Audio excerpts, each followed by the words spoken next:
చంద్రబాబు ప్రభుత్వంలో ప్రతి స్కీమ్ ఒక స్కామ్గా మారుతుంది. ల్యాండ్, శాండ్, వైన్, మైన్ ఏదైనా అన్నింటా దోపిడీకి తెగబడుతున్న అధికార టీడీపీ కూటమి కీలక నేతలు ఆఖరికి మహిళల కుట్టు మిషన్లు కూడా వదలటం లేదు. మహిళలకు టైలరింగ్ శిక్షణ స్కీమ్లో కూడా కోట్లు కొల్లగొట్టేందుకు స్కెచ్ చేశారు. 257 కోట్ల రూపాయల కుట్టు మిషన్ల స్కీమ్లో 150 కోట్లకు పైగా కొట్టేసేందుకు రంగం సిద్ధమైపోయింది. అంతర్జాతీయ మహిళా దినోత్సవం నాడు మహిళలకు ఉపాధి కల్పిస్తానని ప్రగల్భాలు పలికి ముఖ్యమంత్రి చంద్రబాబు నాయుడు ప్రారంభించిన కుట్టు మిషన్ల శిక్షణ స్కీమ్ ఓ స్కామ్ గా మార్చేశారు టీడీపీ కీలక నేతలు. కాంట్రాక్టర్లు, టీడీపీ కీలక నేతలు, అధికారులు కుమ్మక్కై ఏకంగా 150 కోట్లకు పైగా మింగేయడానికి రంగం సిద్ధం చేశారు.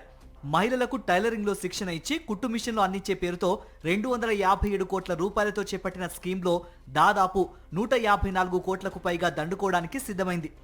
1,02,832 మంది మహిళలకు శిక్షణ కోసం కుట్టు మిషన్ కు 4,300 రూపాయల చొప్పున, అలాగే శిక్షణకు 3,000 రూపాయల చొప్పున ఖర్చు చేస్తామని చెప్పారు. వాస్తవానికి ఒక్కో మహిళకు ఈ టైలరింగ్ ట్రైనింగ్, కుట్టు మిషన్ కోసం 21,789 రూపాయల చొప్పున ఖర్చు చేయనున్నారు. బీసీ, కాపు, ఈడబ్ల్యూఎస్ వర్గాలకు చెందిన మహిళలకు శిక్షణ ఇచ్చేందుకు ఈ స్కీమ్ను రూపొందించారు. 46,044 మంది బీసీ, 45,722 మంది ఈడబ్ల్యూఎస్, 11,016 మంది కాపు మహిళలకు శిక్షణ ఇచ్చేందుకు టెండర్లను ఖరారు చేశారు. నిజానికి కుట్టు మిషన్ కొనుగోలుకు 4,300 రూపాయలు, అలాగే శిక్షణ కోసం ఒక్కో మహిళకు 3,000 రూపాయలు ఖర్చు అవుతుంది. అంటే ఒక్కో మహిళకు కుట్టు మిషన్ ట్రైనింగ్ కు కలిపి 7,300 రూపాయలు మాత్రమే ఖర్చు అవుతుంది. ఈ లెక్కన ఒక్కో మహిళ శిక్షణపై ఇంకా 15,000 నుండి 17,000 రూపాయల వరకు మిగులుతుంది. మహిళల కుట్టు మిషన్ శిక్షణకు మొత్తం అయ్యే ఖర్చు 75.06 కోట్లే కాగా మిగతా 154 కోట్లకు మాత్రం లెక్కలేలేవు. ఇలా 1,02,000 మందికి పైగా మహిళలకు కుట్టు స్కీమ్ పేరుతో స్కామ్ కు స్కెచ్ చేశారని చాలా స్పష్టంగా అర్థమవుతోంది. ఒక మహిళకు మిగిలే ఆదాయం సుమారుగా 16,000 రూపాయలు, ఇంచుమించుగా 16,000 రూపాయలు. అంటే దగ్గర 230 నుంచి 45 కోట్లలో వీళ్ళకు డైరెక్ట్గా 167 నుంచి 170 కోట్ల స్కామ్ను ఈరోజు తెరలేపి ఈరోజు బీసీలకు వెన్నుపోటు పొడవడం జరుగుతుంది. ఈ స్కీమ్లో కేవలం 50 రోజుల్లోనే మొత్తం బిల్లులు పొందేందుకు పథక రచన కూడా చేశారు. టెండర్ నిబంధనల ప్రకారం బీసీ, ఈడబ్ల్యూఎస్, కాపు మహిళలకు టైలరింగ్ శిక్షణ ప్రారంభమైన 15 రోజులకు 33%, 30 రోజులకు మరో 33%, 50 రోజులకు మిగిలిన 33% బిల్లులు చెల్లించాలి. టైలరింగ్ కాంట్రాక్టును అవుట్సోర్సింగ్ ఇచ్చారు. అయితే రాష్ట్ర వ్యాప్తంగా ఇంకా పూర్తి స్థాయిలో కుట్టు శిక్షణే ప్రారంభం కాలేదు. అప్పుడే మొబిలైజేషన్ అడ్వాన్స్ కింద 25 కోట్ల రూపాయలను కాంట్రాక్టుకు దోచిపెట్టేందుకు రంగం సిద్ధమవుతోంది. అధికారులు రూల్ పొజిషన్ కోసం ఎలాంటి కామెంట్ చేయకుండా సంబంధిత ఫైల్ను నేరుగా మంత్రి సవితకు పంపారు. దస్తనంపై మంత్రి సంతకం పెడితే వెంటనే కాంట్రాక్టర్లకు మొబిలైజేషన్ అడ్వాన్సులు విడుదలవుతాయి.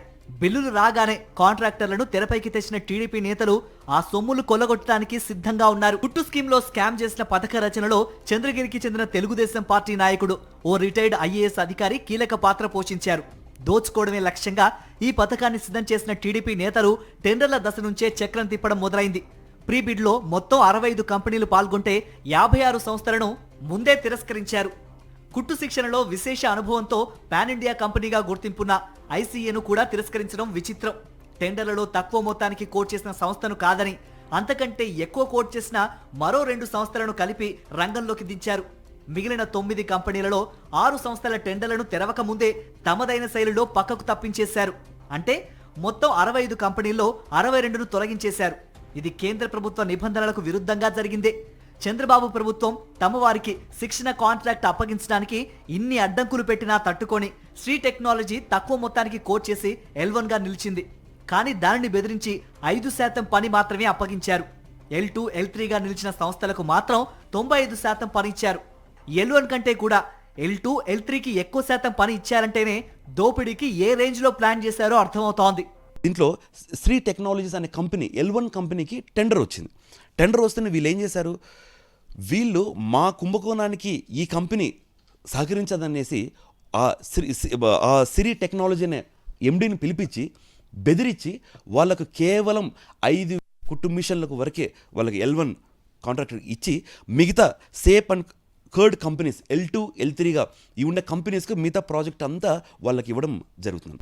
కుట్టు శిక్షణ నిబంధనల ప్రకారం ఒక్కో లబ్ధిదారుడికి 45 రోజుల పాటు దాదాపు 360 గంటల శిక్షణ ఇవ్వాల్సి ఉంటే కేవలం 135 గంటలు మాత్రమే శిక్షణ ఇచ్చి చేతులు దులిపేసుకునేలా స్కీమ్ను రూపొందించారు. పైగా కుట్టు శిక్షణ ఇచ్చేందుకు సీడాప్, అపిట్కో, DDUGKY సంస్థలు ప్రభుత్వ రంగంలోనే ఉన్నాయి. వీటికి శిక్షణ కేంద్రాలు, శిక్షణ భాగస్వాములు ఉన్నారు.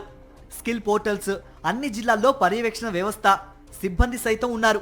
అయినా వాటిని కాదని ఆంధ్రప్రదేశ్ బీసీ సహకార ఆర్థిక సంస్థ ద్వారా స్కీమ్ను చేపట్టి భారీ స్కామ్కు మార్గం సుగమం చేసుకున్నారని వైఎస్ఆర్ కాంగ్రెస్ పార్టీ మండిపడుతోంది.